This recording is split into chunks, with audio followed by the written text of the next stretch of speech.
Olha o peixe, olha a Pititinga, caríssimos telespectadores, ouvintes da nossa TV e rádio Weber Pititinga.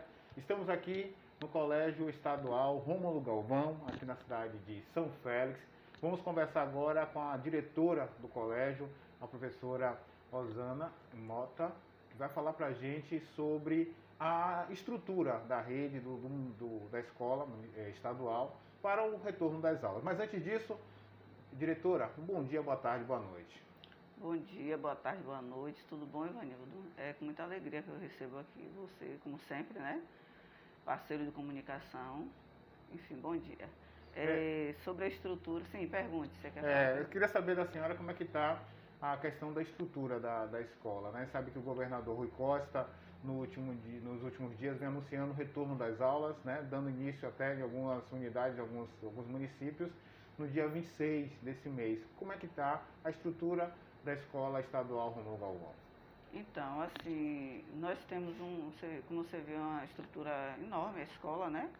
Antes funcionávamos também o ensino fundamental, hoje somente o médio, né? Mas a escola também tem tempo integral, né? Que é o novo ensino médio, a escola tem educação profissional, que é o curso de segurança do trabalho, e assim, em termos de estrutura, as salas estão todas com os dispensores de álcool em gel. Colocamos aqui na própria escola, na estrutura da escola já tínhamos os lavatórios, né? Que aí não foi preciso eu implantar, eu colocar. Temos na cantina, na entrada a gente colocou também uma piazinha com dispensor de álcool em gel nos banheiros, enfim, a escola está ajustada, está em todas as medidas de protocolo. Nós temos funcionários já orientados ao uso do álcool. Acredito que quando você entrou, você foi interpelado pela porteira para colocar o álcool em suas mãos. Enfim, a gente está, na medida do possível, preparado fisicamente, sim. Agora a questão física no sentido assim estrutural, existe algum problema? Porque por tempo fechado, sem ter aula, né? Algumas salas, né, alguns espaços às vezes ficam comprometidos, necessitando de alguma intervenção. Foi necessário isso ou tudo também está dentro do controle? A gente pode observar que as direções das escolas estaduais, elas permaneceram trabalhando, né? Eu sou prova viva disso. Então, assim, à medida que apareceram os problemas, foram sanados, né? Se apareceu uma goteira, eu já arrumei, né? A escola, em termos de estrutura, está bem, não tem tantos problemas assim. O problema que tem eu acredito que cabe uma reforma, né? Porque é muito grande a estrutura da escola, são muitos metros, então eu não tenho como resolver. Seria uma reforma para alguns reparos que eu não tenho condição de resolver. Eu não tenho condição de resolver. Mas assim, no que tange as salas que nós utilizamos, está tudo ok. Então, agora, diretora, explica pra gente, né? Já que está tudo organizado, por que ainda não começou aqui? Porque os professores, primeiro, eu não digo os professores, primeiro a gente tem um problema. Quando eu entrei na gestão, o turno vespertino da sede foi fechado por falta de estudantes, né? A gente sabe que hoje em dia os pais eles não têm tantos filhos como antigamente. Então diminuiu, tem a questão também de que os meninos eles vão trabalhar, eles precisam trabalhar, quando chegam a 14, 15, 16 anos querem trabalhar, às vezes adquirem família, constituem família e aí precisam do trabalho e abandonam a escola. Então a gente diminuiu muito e perdeu esse turno vespertino. Eu lutei muito para reabri-lo, não consegui, mas quando foi 2019, eu implantei aqui com a vinda do próprio governador, eu pedi a ele a abertura do curso técnico. E aí, como ele liberou, nós reabrimos o turno vespertino. Beleza. Aí, com essa reabertura, ficou nos faltando o funcionário. Então, eu não tenho como retornar, já que o governador também, ele sabiamente nos ofereceu, agora são 5 merendas, né? Um café da manhã, um almoço para quem está saindo, um almoço para quem está chegando, um lanche da tarde e uma ceia para o noturno. São 5 refeições durante o dia. Eu não tenho como contemplar isso, como realizar essa demanda, eu não tenho como. Então, eu já solicitei também que ele me mande funcionário, né? Que ele libere funcionário para que eu possa estar fazendo isso. Então, é um dos motivos. E o outro é que os professores daqui e de todo o núcleo, eu posso dizer que de quase todos os núcleos, por informações assim extraoficiais, né, de colegas mesmo, eu sou professora, e aí eu pergunto, não estão funcionando porque aderiram ao que a PLB, né, o sindicato deles, estão falando. Eles não querem retornar porque eles não tiveram a segunda dose de vacina. Eles estão buscando, eles querem muito serem vacinados com a segunda dose para depois vir e trabalhar em segurança. A realidade de São Félix em relação à aplicação de doses da vacina, dos professores que aqui estão, né, instalados aqui, como é que está? A senhora tem um número já de segunda dose, se a maioria já tomou a primeira dose, como é que está os professores, os docentes também, os funcionários da escola? Toda a nossa equipe já tomou a primeira dose. Agora, a segunda dose, alguns já começaram a tomar, eu mesma já tomei no dia 27 a segunda dose. Então, estamos aguardando que todos aqui em São Félix, né, pelo menos, tomem. Mas, assim, a categoria, o sindicato, ele diz outra coisa, né? Que é quando todo... Porque, assim, não dá para voltar... São Félix, Cachoeira não volta. Aí volta Muritiba, São Felipe não volta. Eu acho que o retorno deve ser uno, né? Todos voltarem de uma vez só. Aqui, como a princípio foi pedido 40 anos, então parte dos professores tomaram a primeira dose. Uma minoria não tomou porque são trabalhadores em educação que tinham menos de 40 anos, então ficou para uma segunda etapa. Então esses mesmos ainda nem se fala em tomar a segunda dose porque ficou, acho que para lá para o final de agosto, setembro, né? Aí a gente tem que aguardar, né?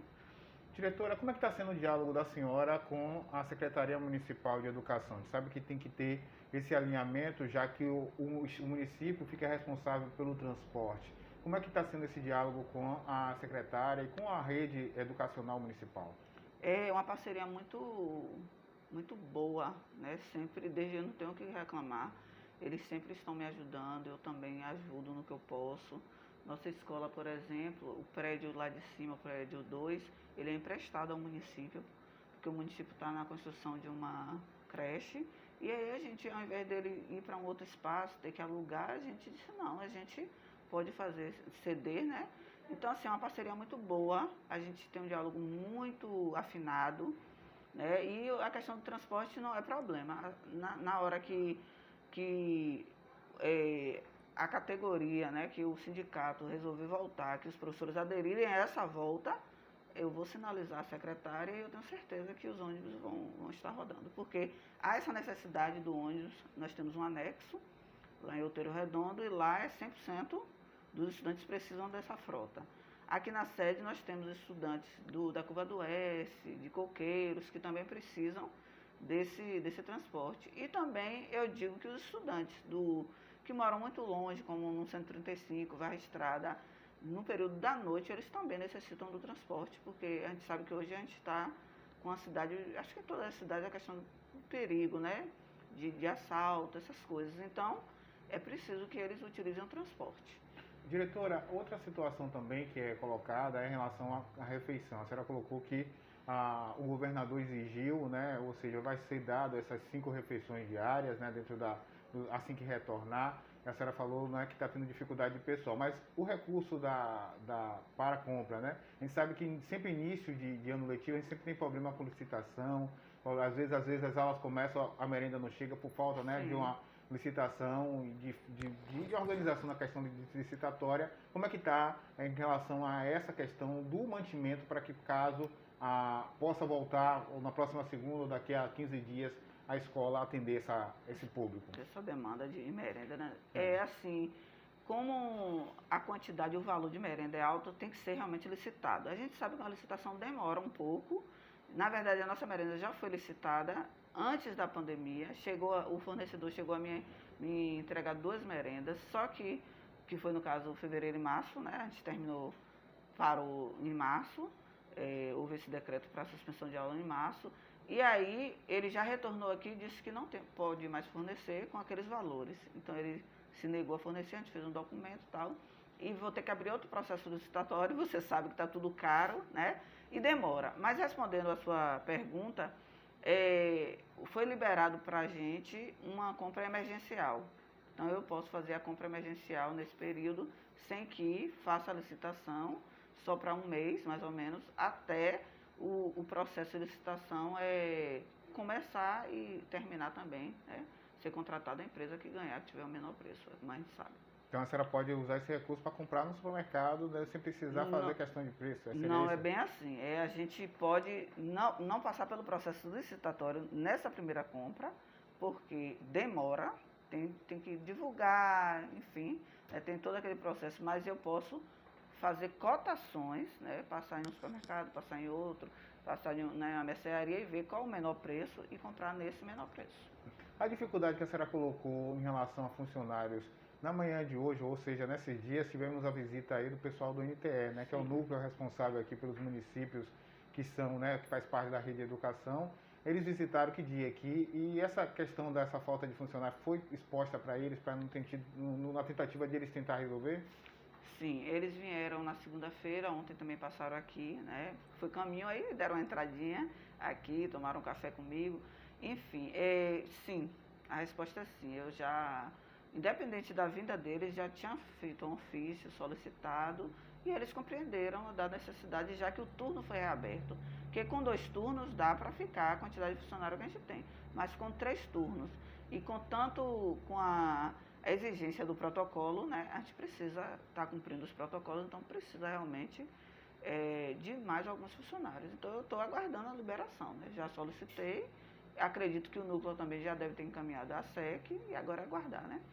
Diretora, como é que está sendo o diálogo com os pais responsáveis dos alunos? Eles têm questionado, têm participado, né? Têm participado das reuniões de colegiado para poder tentar buscar uma ideia, né, de saber como é que pode ser, porque quando anuncia, né, quando o governador anuncia na rede, né, de Bahia, na televisão para o estado, todo mundo pensa que a mesma realidade de Salvador é a realidade de Cachoeira e tal, e tem que ser a mesma coisa, e o cara às vezes acontecendo de muitos questionamentos.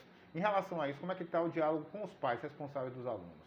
Essa semana mesmo nós fizemos até uma reunião com o colegiado, né? E assim, os pais também me procuram, meu celular é bem aberto para todo mundo tem acesso a ele, aluno, funcionário, professor, os pais também. E assim, o que eu pude observar, Ivanildo, é que eles não têm o desejo que retornem. Eles não têm. Também a mesma coisa eu digo dos estudantes. Nós abrimos a escola para o que os alunos fizessem um simulado, os meninos do 3º ano.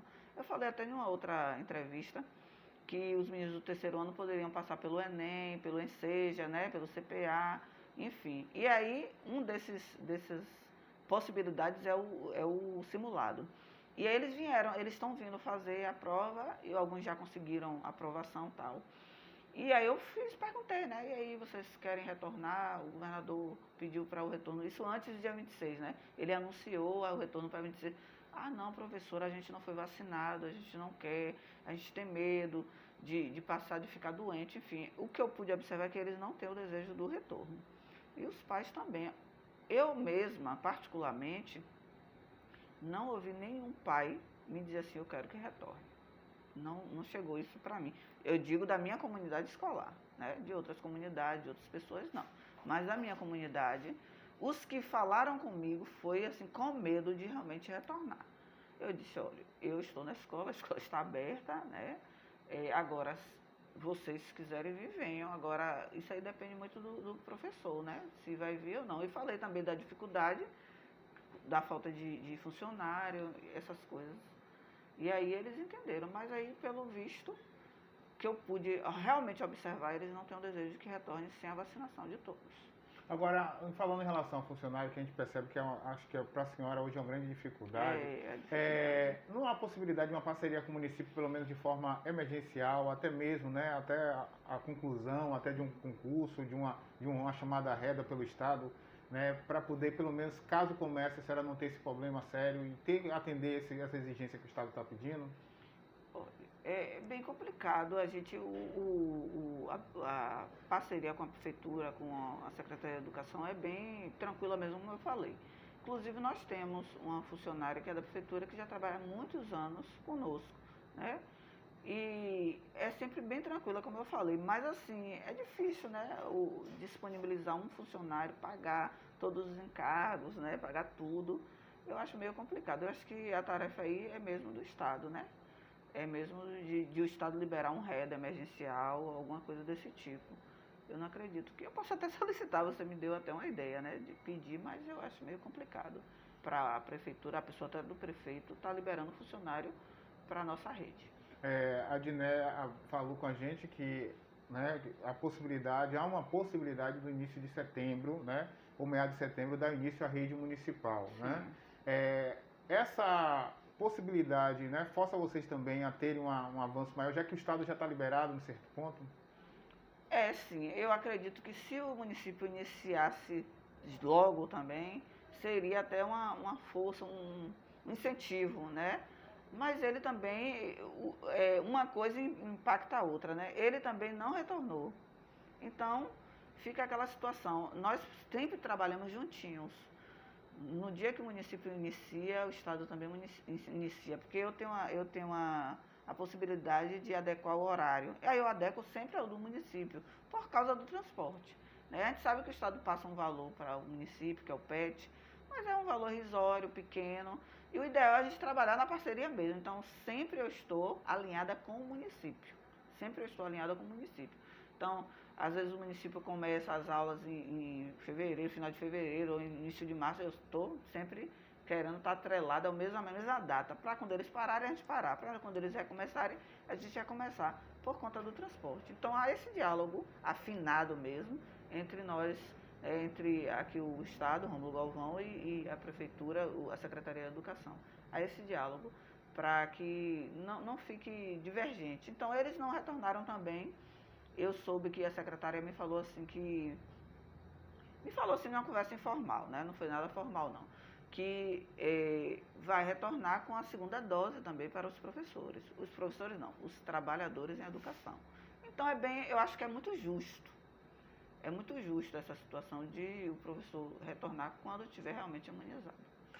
O Estado perdeu um recurso, né, um auxílio aos jovens, né, que tivessem, né, condições, né, de difícil, que tivesse cadastrado no Cade Único, o chamado Bolsa Presença, né? Como é que está isso sendo feito aqui no município? Existe, né, alunos que estão recebendo esse benefício? E quais são os critérios para que eles possam permanecer, mesmo agora com a possibilidade do retorno da aula presencial, né, e não perder essa Bolsa Presença? É justamente o nome do programa diz, Bolsa Presença. É para o aluno permanecer, né?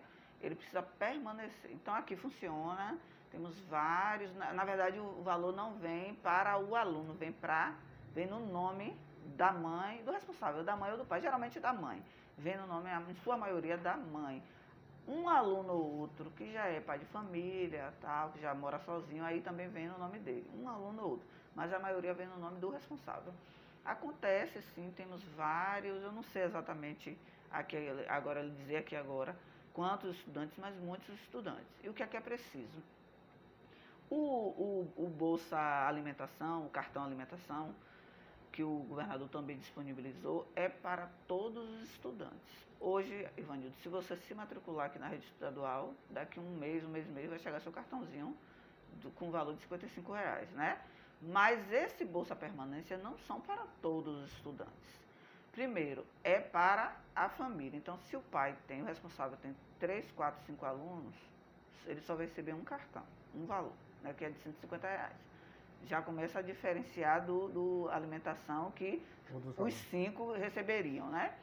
Outro critério também é a questão que está no Cade Único. Não coube à escola, à direção, a mim, escolher, não coube isso a mim. Foi feito através dos CRAs, ou eles chamam também de Casa de Bolsa Família. Então, eles foram lá no sistema mesmo e buscaram pessoas que tinham maior necessidade, né? E aí eles colocaram como beneficiário desse programa. Agora, o controle da presença é feito diretamente com a escola, o governo acompanha através do sistema de se eles estão participando das aulas online, né? Se for o caso presencial, tem isso, vai ter essa base para poder formar, até suspender caso ele não compareça? Com certeza. Inclusive, a gente viu que teve um aumento de matrícula, né, depois disso, que é até o objetivo, a gente quer mesmo que a pessoa retorne a estudar, mas também já tem algumas pessoas que estão já perdendo, porque não estão frequentando, né? E tem o controle. Hoje em dia, o Estado, ele trabalha só com sistema, né? Então não tem como o aluno chegar aqui, eu provo, bote aí 4,5, bote aí 5 para mim, bote aí Osana como diretor, enquanto diretor, não tem como. Tudo é no sistema, tudo é lançado via sistema. Então se deu lá 4,9, não tem como eu botar um décimo. Entendeu, Ivanildo? As pessoas têm ainda essa ilusão de que a direção tem esse controle. Não pode, não tem. É tudo sistema. Para você imaginar, quando o aluno é matriculado, ele é convidado a vir tirar uma foto para provar de que ele existe, né? Segundo aqui, deixa eu recusar essa. Para mostrar que ele existe. Não é só eu dizendo, o aluno fulano de tal aqui, matriculado. Sim, cadê a foto dele? Pronto. Eles perguntam logo. Então, é feito no sistema também uma fotografia desse aluno, né? Para que realmente ele apareça lá no sistema como um aluno real, né? Como um aluno real. Então, assim, é preciso ter essa permanência. Não é à toa, o governador não está dando esse dinheiro por dar, ele está dando para que o aluno realmente estude. Diretora, aqui o Colégio Rômulo Galvão tem uma particularidade, que é o anexo, né, que fica no Outeiro. Como é que está essa unidade? Está dentro dos conformes, né? Se aqui começar, lá também começa junto. Como é que está também a questão de funcionário, de estrutura desse anexo que faz parte e está sob a administração da senhora? Pronto. Temos sim um anexo a 17 quilômetros lá em Outeiro Redondo. E lá, assim, como eu falo da parceria que existe, o município nos cede as salas, né? E está também tudo organizado, né? Claro, eu já levei os dispensores para lá também, né? Eu estava conversando com a diretora lá do Duque sobre a questão de a gente colocar um lavatório. Ela falou que estava tudo ok, que ia ver essa situação, porque aí eu coloco uma coisa, ela coloca outra, porque a sala é utilizada tanto para o menino do município quanto para o do estado. Então, a situação lá é igual a daqui. Começando aqui, começa lá. E a questão de funcionário lá tá tranquilo, porque lá é menorzinho, só é um único turno à tarde, não funcionamos nem pela manhã e nem pela noite, só à tarde. Então lá é mais tranquilo. Tá certo. Diretora, a gente agradece a sua fala, a participação com a gente. Eu gostaria de deixar a senhora à vontade para colocar alguma coisa que não foi perguntado, que a senhora queira complementar, né, ou anunciar, passar para aquelas pessoas que estão nos acompanhando. Fique à vontade. Ok. Eu gostaria de informar que o CPA, que eu falei que iria abrir, que é mais outra forma do estudante do terceiro ano fazer uma prova e conseguir a aprovação, foi aberto no dia 13, na segunda-feira, acho que dia 26, né? 26, e ele vai encerrar dia 13 de agosto. Então, o estudante pode ligar aqui para a escola, já sabe o número, 3438-3818, e agendar para que a gente possa orientar. Mas a gente, de antemão, já informa que ele precisa do atestado escolar, ele tem que ligar para pedir, que é a escola que fornece, uma foto 3x4, e ele precisa também da documentação dele, né, RG e CPF, para se inscrever. E a gente está com cuidado de nós mesmos fazermos a inscrição, porque tem que colocar a documentação, né, por e-mail. Às vezes ele tem uma dificuldade, tem que digitalizar, entendeu? E às vezes a gente sabe que, às vezes não, os meninos não têm uma máquina para digitar em casa, né? Digitalizar em casa. Então, a gente já pediu a partir de hoje, informamos ontem. Eu fiz uma reunião ontem pelo Meet com todos os meninos, convidei todos os estudantes do terceiro ano 2020, e aí eles já estão informados, mas assim, como aqui é um meio de comunicação que abrange mais, eu sei que nem todos participaram da reunião ontem, trabalham, sobretudo o pessoal do terceiro ano noturno, estavam trabalhando, não tinham como participar, a reunião foi 2 horas. Então, eu já aproveito, né, a oportunidade aqui e já convido para que os estudantes liguem para a escola, os que se interessam para fazer o CPA.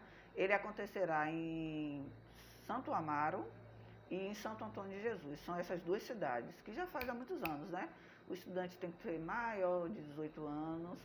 No caso específico, é uma especificidade, eu repito, no caso específico do estudante do terceiro ano 2020, ele poderá fazer sendo menor de 18 anos.